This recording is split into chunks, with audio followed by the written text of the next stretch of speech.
It is Football at 4, powered by the Inside the Birds podcast, and it is brought to you locally by Caesars Entertainment Group of Atlantic City. Come experience the ultimate sports destinations all season long at the Wild Wild West, Tropicana, and Harrah's Resort, Atlantic City. Book your game day experience today at Caesars.com. It is a Tuesday. Geoff Mosher is in for Andrew today, who pinch hit for Mosher on Monday, and we got Eagles and Giants. Week 11 is in the books. And we'll take a little look back at what happened on Sunday, a little look ahead to the G-men who looked terrible last night. What's going on, Moshe? What's going on? Thanks for letting us bat out of order this week, Andrew. Everything's first. out of order this week, man. That's what I figure. It's Thanksgiving week. Crazy Thanksgiving week. So let's first get your impressions of what we saw on Sunday. I got to start with, I guess, Nick Sirianni and him. I thought, did you see his locker room speech after the game? I did. They talked about finding an identity, and the identity isn't that we run the ball or that we're physical and tough. He said our identity is we're nasty. Mm-hmm. And whatever that nastiness is, it doesn't have to be just running the ball or whatever. It's that they're nasty. And is that, in your mind, what the identity of the Philadelphia Eagles has become this year? Well, I mean, they're certainly playing tough in the trenches. They've been playing tough in the trenches offensively for the last 4 weeks now. And I would say over the past 2 weeks, they're starting to play better on the defensive line. And then you're seeing, I guess if you want to use that nasty label, you're seeing an approach by the defensive coordinator of being a little bit more aggressive on defense, whether it's having the corners playing press man or whether that's just the corners themselves making that decision. But he is certainly blitzing more. You've seen guys like Avonte Maddox hit pretty hard. You know, Taylor, who got hurt. Singleton came in. He was blitzing fast through the A-gaps. They are playing with a toughness, and I think that their identity right now, and things change, but certainly establishing themselves as being a difficult team up front is their identity, whether you want to call that nastiness or just girth, mass kicks ass, all those great things that we like to say about offensive and defensive line play. Geoff, I guess the easy question would be, why did it take 6 weeks for them to notice that whatever they were doing wasn't working and that they had this right in front of their faces and didn't know about it? I mean, is it fair to be critical and say it took you 6 weeks to know what you're doing wasn't working and you had something that really works and you didn't know that? Yeah, it's fair to be critical. Certainly we've all been. I tend to think coaches don't just wake up dumb when they're doing things wrong, right? There's an intent and a purpose to what they're doing. And I will say this in not in defense of Nick Sirianni, but in just the use of rationale and logic. They had no experience with Jalen Hurts, nor did they have an experience in Indianapolis with a quarterback who has Jalen Hurts' pedigree and acumen. And what they obviously tried to do was say, how can we put our quarterback in the best position for success? So their thought originally was, let's design an offense that was a lot like the one he succeeded with at Oklahoma. RPO heavy, you mix the run and the pass. And I don't think we should be revisionist in how we look at the first 6 weeks. They were playing really tough teams, really good quarterbacks. They had their own defensive struggles. They were behind a lot of games. Most coaches are going to be passing the ball when they're behind anyway. Now, the last 3 or 4 weeks, they've played a much lesser caliber opponent, so they've been able to do what they want to do. There's no doubt they've changed their identity. You're right that after 5 or 6 weeks, they felt we really just have to run the ball. And that probably should have been their MO from the start. But again, they were thinking one way. I don't fault them as coaches for thinking that. It did take them a while. I'm not sure. I think there's a popular sentiment going on that if they were doing this earlier, say right from the start, they would have won some of those games they lost earlier in the year. I'm not sure I believe that. You know, the San Francisco game maybe is the only one that you think might have been different, but they really didn't play well in that game at all in anything they did. They just, San Francisco was very beat up that day. But either way, they've found their identity now. It's a good thing, and we'll see how long it lasts. How long they can run the ball like this. Yeah, I know. Sirianni made a point of pointing it out. We ran the ball for 200-plus yards against the team that formerly was the number one rush defense, which should suggest that in his mind, we ran it against the number one team. We should be able to run it against everybody. Now, at some point, Mosher, will the Giants, the Jets, who are awful at stopping the run. The Washington football team and Dallas, they are the only teams left on the schedule. Well, one of those teams come up with a game plan to say, you're not running it against us. You got to figure something out. And does Sirianni say, we are going to run it against you, whether you want to try to stop us or not? I think that is the ultimate, stare down we have coming down over the next 6 weeks here. Yeah, I think it's fantastic, and that's what football is all about. I absolutely agree with you. There will be a team that does even more to try to sell out to stop the run. And then Nick Sirianni will say, well, I don't care if you're selling out. We can just put an extra tight end in and continue to – we got numbers, you got numbers. No matter how many guys you put in the box, right?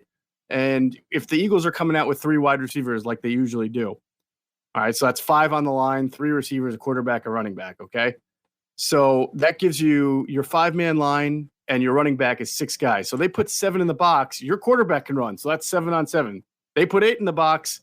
You can leave 1 unblocked defender, right, in a read option and still have the number. So the Eagles can always manipulate through their schemes, and they've been doing that lately with more quarterback design runs to find a way to even out the advantage in the run game numerically. But I do think at some point they will have to open it up and pay. Everything that you and I know about this football, about the league, from watching it for decades and decades, is the more you do something better, the more teams spend time on trying to take it away. Go back a couple of Thursday nights. The Dolphins somehow, as bad as they are, figured out a way to stop Lamar Jackson and the Ravens. They really frustrated that offense because I think they blitzed something crazy, like 60% of the time, the most in the NFL. And the Ravens didn't see it coming, and they struggled to adjust. Doesn't mean that the Ravens are going to lose every game, right? It was just one of those games that you have. And I think it's easy to look at the Eagles' schedule and say, all these quarterbacks stink. They're going to roll through and they're going to win all these games. I'm sorry. That's very unlikely to happen. They're going to stumble and someone's going to find an antidote, and it's up to the Eagles then to be able to either adjust in-game or adjust the next week to make sure it doesn't happen again. All right, 2 things on the run game here. One, had an interesting text message from a listener yesterday who essentially suggested that the run game success stems from the quarterback and how much I'll read you the text. It says, Mike, the offensive line is playing great, but the success of the running game goes to Hurts and his ability to run the ball. He freezes defenders just enough for running backs to get downhill. You put the backup quarterback in, they're not running for 200 yards. Now, I get they might not run for 200 yards because Hurts gets a lot of those yards. But this team could run the football with this offensive line regardless of who the quarterback is, correct? Yeah, they can run the ball well. And even with the quarterback in there are some times that their run gets stopped and then they come back with another one. I agree with his point that if you look at what the Ravens do, right, they use the run game as their foundation. And then once they get a defense thinking the run is going this way or the run's going that way is when they start running either read option. So they let a defender either come crash from the outside or from the inside. And you'll see Lamar Jackson capitalize on that and run, or they'll just start running keepers, which is sort of not necessarily read option. You're not reading anything. You're just keeping it because you're faking one way and using quarterback misdirection runs the other way. And I think the Eagles have added that the first 2 weeks. And when they beat the Lions and then when they played the Chargers and ran the ball well, they were kind of running more downhill under center. Now that they're really mostly running out of shotgun, they're using that college-like run offense, and the quarterback's running is a big part of that. But there are times where they just simply decide that we're going to run the ball down the middle, inside zone.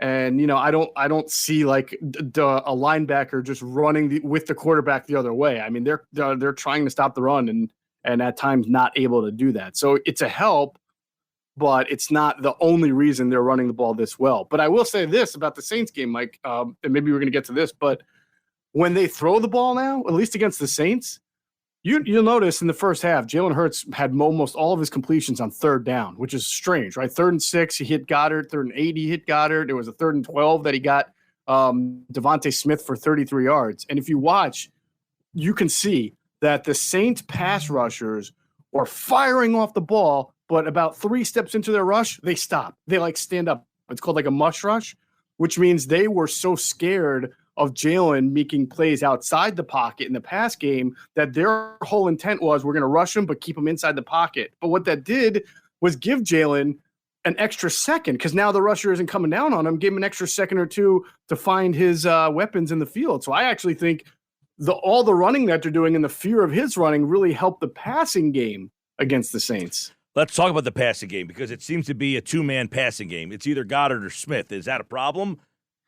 Yes, it's a problem for two reasons. One, because like we say, you got 6 weeks here. There's still a lot of football to play. Someone's going to figure out a way to devise a scheme that's going to have those guys covered, and someone else is going to have to make a play. And then the second problem is, and you almost saw it happen, thankfully Goddard was able to come back and play, but one of these two guys leaves with an injury, they're screwed, right? If Devontae Smith walks off the field with a hobbled knee or a toe and, he's their number one target, what are they going to do? Because there's no other wide receiver, specifically perimeter wide receiver, who's making any plays right now. So that you can't run every single play as much as the Eagles would like to. You can't do that. So if one of these guys, Goddard or Smith, has to leave a game or just get schemed out of it, I think it's going to be very difficult for them. Geoff Mosher's with us, Football at 4 here on the Sports Bash Live. One thing, Michael Clay, he's the special teams coordinator, he said earlier today that Jalen Reagor is doing an excellent job on kickoff returns. He can't be serious, right? I'm sure I'm sure his definition of excellent is he handling the ball? Is he making the right reads? Is he, does he get out of bounds? Is he even doing that, though? Play? Is he making the right reads on punts? I mean, God, he's been – listen, DeCecco and I talked about this yesterday. I want to get your take. We agree that Reagor is almost useless at this point, and I hate to say it. I thought the kid was going to, obviously with Jefferson just overshadows being the next pick. I thought he'd be useful. I don't like the way they're using him. Maybe that's the offense, but at this point, would Greg Ward give them more? It's almost as if Hurts doesn't trust Reagor to even throw him the ball. Ward is a guy that I think you can at least say, I know he's going to catch it. He's going to run a good route. He's going to get himself open. He might not be explosive, but we're getting nothing from this guy. Would they be better off substituting Ward as their slot guy and maybe Watkins on the outside? I don't believe so. Because I don't believe everything that is contributing to Jalen Reagor not having production is all about Jalen Reagor. 2 weeks ago, he had one target against the Broncos. He actually caught it, even though the ball was underthrown. He made a sprawling catch, if you remember, on a kind of a comeback, and that was it. And then 2 days ago, Sunday, they give him the obligatory screen that always loses yards, which is a lot of blocking. I mean, that's not him. That at the time he gets the ball, he gets swamped. That's not on him. And then the one target that went to him was once again underthrown by about 3 yards, and he didn't even have a chance to dive and make a play. If you're going to take him out and put Greg Ward in, Greg Ward is fundamentally a slot receiver. So you're going to put him in the slot. You're going to put Quez Watkins outside and think that that's going to do something different from your offense. I don't see it because I don't see any other evidence that anybody, whether it's Greg Ward, other than the J.J. Arcega-Whiteside catch on an RPO that everybody's making a big deal about, other than that, there is nobody else who has been getting a consistent amount of targets or making catches, including Quez Watkins. So, and Quez dropped a pass that was perfectly placed for him 2 weeks ago. He barely got his hands on it. So I think it's more of a byproduct of you're running the ball 60 to 70% of the time. Your targets when you pass, 80% of them go to Smith and Goddard. There's only a few scraps left for everybody else.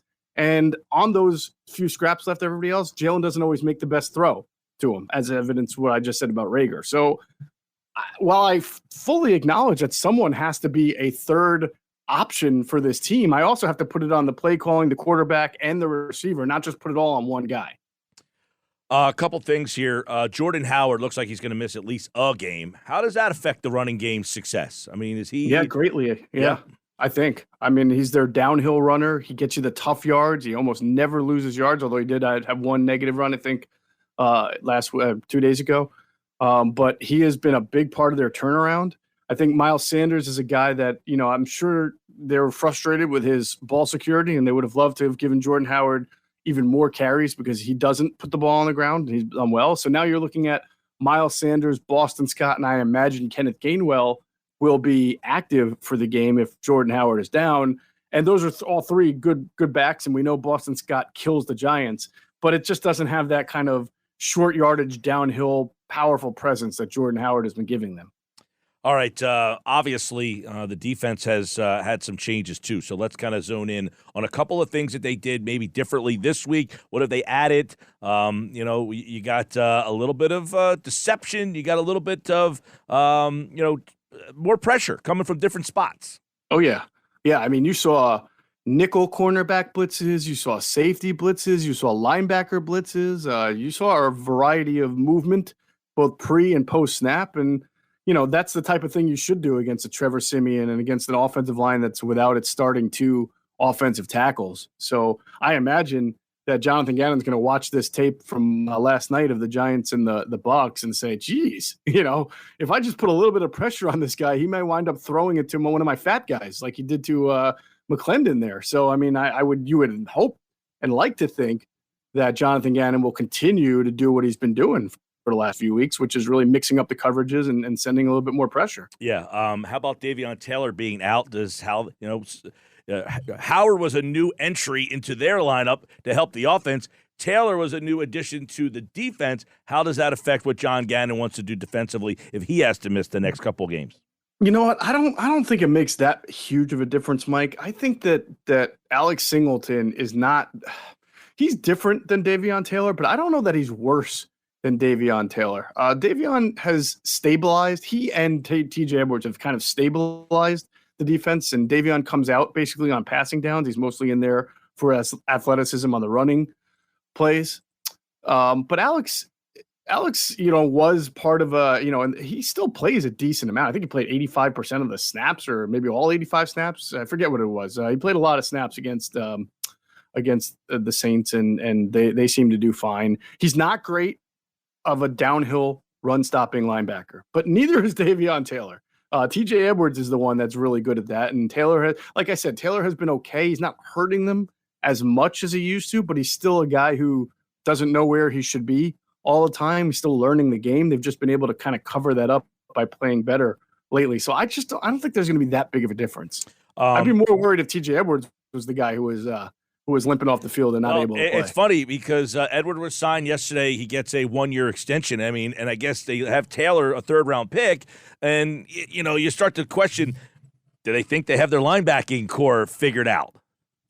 I think that they figured out that they would like to have TJ Edwards back for next year, and that he does make a difference in them on first and second down. And his interception was incredible, by the way. I mean, it's amazing that he wound up giving up the touchdown on the next series to Troutman, and he was right there because that interception was a type of athleticism that we haven't seen from TJ Edwards. I mean, he jumped to grab the ball out of the air. It wasn't a great throw, but it was still required some good instincts on his part to go get it. But he's obviously been a difference maker since he got into the lineup. He's going to be here next year.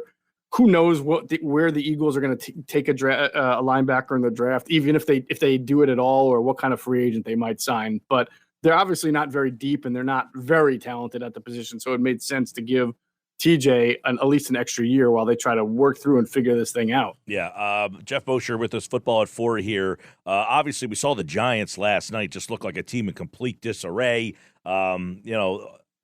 I don't want to overlook this team, and a lot of people have said, look, you got the Giants, you got the Jets, you've got Washington. There's a lot of winnable games here. But I guess the question I look at is, obviously the Eagles are in the playoff mix now. They're a half a game out. But the question maybe is the organization ahead of schedule?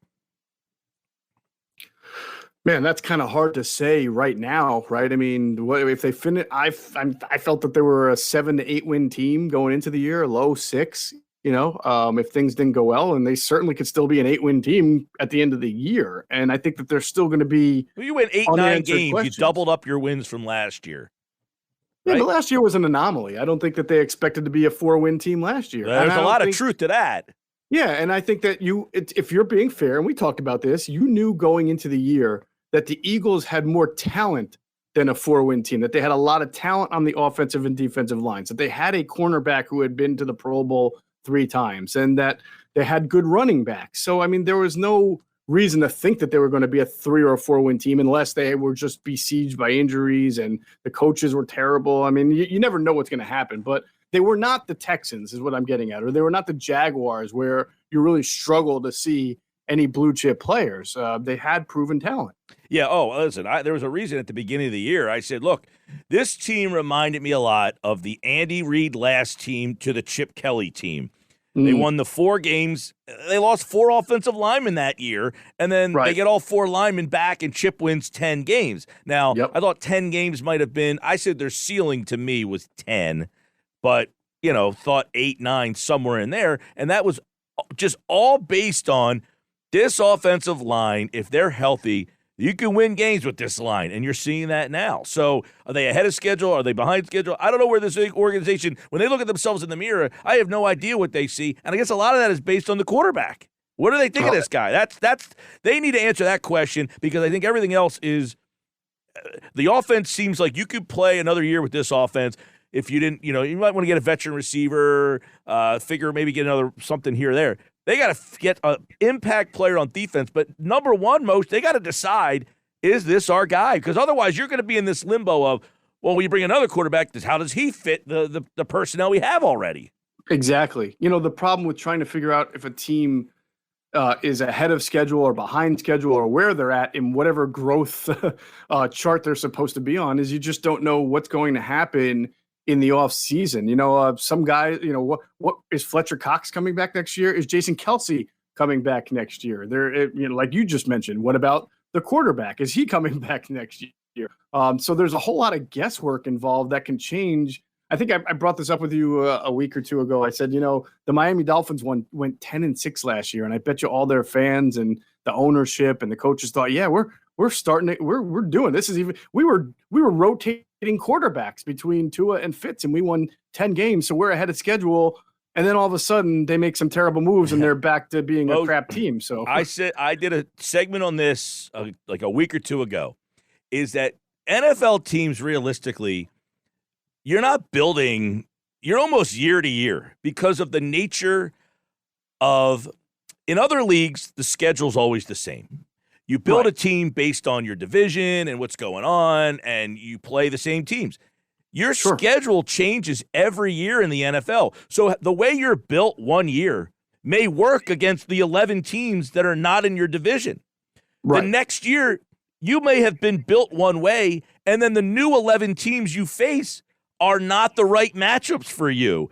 So it is very difficult to keep consistency based on the nature of the schedule constantly changing. Your roster build may not fit the non-conference opponents that you get the next year. That's absolutely true. I think the only teams that really fit that criteria of they stripped it down with the intent to collaborate or stockpile picks and build it up were like the Browns a few years ago. The Dolphins are trying to do it, but they're not succeeding. The Texans clearly are doing that, but everybody else is kind of in the same boat. Even if and the Jaguars might also, because they trade away Ngakoue, they trade away Ramsey, they trade away Foles, they traded away everybody they could to get assets for, and now they got a truckload of picks, and we'll see what happens there. But everyone who's coming off a bad year, I mean, you're really still trying to win, and you're trying to make moves year to year to get better so you can start to win as soon as possible. And I think that's why you see this parity mediocrity is that the 1 year you have 10 wins, the next year you have 8 because your schedule changed. We didn't match up really well with that team. We matched up much better with the schedule we had the year before. And you're just seeing this, rat race here, in which the Eagles are right in the middle with everybody else. Geoff Mosher, Football at 4. And, of course, you can check out the Inside the Birds podcast. You guys will have pregame 10 o'clock on the YouTube channel. That'll be Sunday for Eagles and Giants. And, of course, you can hear that game right here on 97.3 ESPN. All right, Moshe, are you back tomorrow? All right, my friend. I'm on with you tomorrow, correct? At 4 o'clock? I'm just making sure. Double disco. 2 days in a row. That's Geoff right. Mosher. We got a lot more to discuss. We'll look a little bit more at the Eagles and Giants game tomorrow with Moshe. And, of course, you can listen to the latest edition of the Inside the Birds podcast. All right, Moshe, take care, man. All right, take care. There's Geoff Mosher, and of course, Football at 4 is brought to you by Caesars Entertainment Group of Atlantic City. Come experience the ultimate sports destination all season long, Wild Wild West. Tropicana, where I am today, here at Chickies and Pete's, and Harrah's Resort Atlantic City. Book your game day experience today at Caesars.com.